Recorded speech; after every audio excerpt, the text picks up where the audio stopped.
Olá, eu sou o Eduardo e junto com a Luísa vamos apresentar nosso projeto 1 de modelagem e simulação do mundo físico.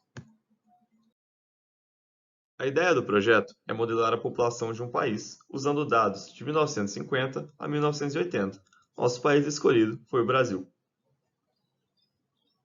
O objetivo do modelo é responder a algumas questões como o comportamento demográfico da população brasileira até 2050, qual uma possível capacidade de suporte do país, quando ela será atingida e qual estágio de crescimento populacional o Brasil se encontra no atual momento.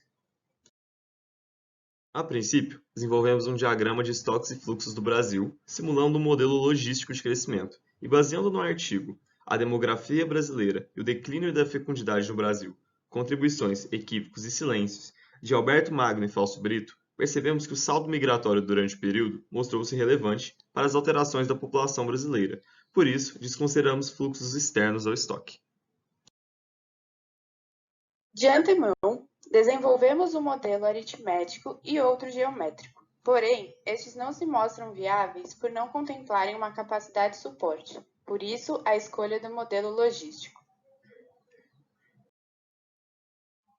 Para desenvolver o modelo logístico, foi preciso identificar a taxa de crescimento vegetativo, representada por alfa, através da análise do gráfico de ΔP por P. A princípio, acreditávamos que esse gráfico representava o início de uma parábola. Entretanto, após algumas iterações, percebemos que essa afirmação não faria sentido, uma vez que a taxa de natalidade estava em queda intensa, caindo de 6,1 em 1960 para 4 em 1980.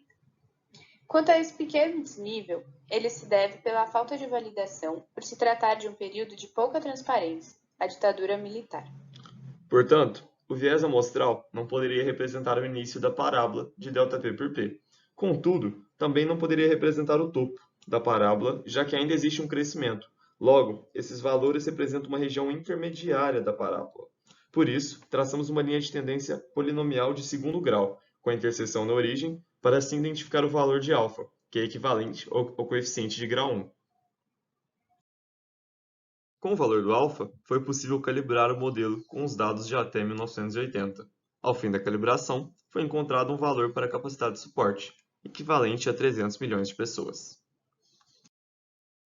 Ao gerar o gráfico com os parâmetros definidos, concluiu-se que em 2050 a população brasileira atinja 270 milhões, já em estágio de estabilização e próximo à capacidade de suporte do país, cuja será alcançada em 2094. Por fim, fizemos a comparação de nossa estimativa com os dados reais até 2020 e com a previsão do Banco Mundial até 2050. Porém, obtivemos valores diferentes, principalmente nos anos finais, possivelmente pelo pequeno intervalo analisado, que limitou algumas informações, como a introdução da mulher no mercado de trabalho no final do século XX, que refletiu no decréscimo de nascimentos por mulher. Contudo, apesar dessa divergência, o modelo se mostrou satisfatório a partir dos dados disponíveis naquela época, simulando bem o futuro demográfico. Essa foi nossa apresentação do modelo populacional brasileiro. Obrigado por assistir.